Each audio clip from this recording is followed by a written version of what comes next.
from a position where they stand in the way of social justice, and to emancipate the people in an orderly way from the iniquity of enforced submission to a doctrine which would turn constitutional provisions which were intended to favor social justice and advancement into prohibitions against such justice and advancement.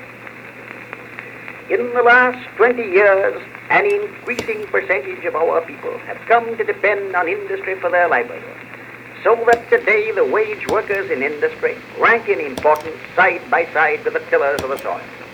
As a people, we cannot afford to let any group of citizens or any individual citizen live or labor under conditions which are injurious to the common welfare. Industry, therefore, must submit to such public regulation as will make it a means of life and health, not of death or inefficiency. We must protect the crushable elements at the base of our present industrial structure. We stand for a living wage. Wages are subnormal if they fail to provide a living for those who devote their time and energy to industrial occupation. The monetary equivalent of a living wage varies according to local conditions, but must include enough to secure the elements of a normal standard of living.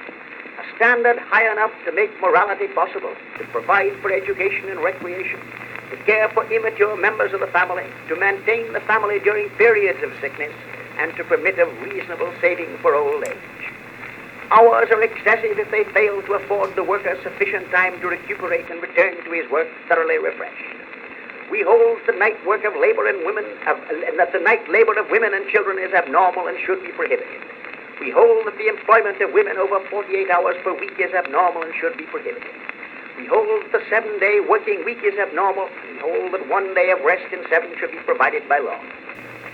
We hold that the continuous industries operating 24 hours out of 24 are abnormal, where because of public necessity or for technical reasons, such as molten metal, the 24 hours must be divided into 2 shifts of 12 hours or 3 shifts of 8.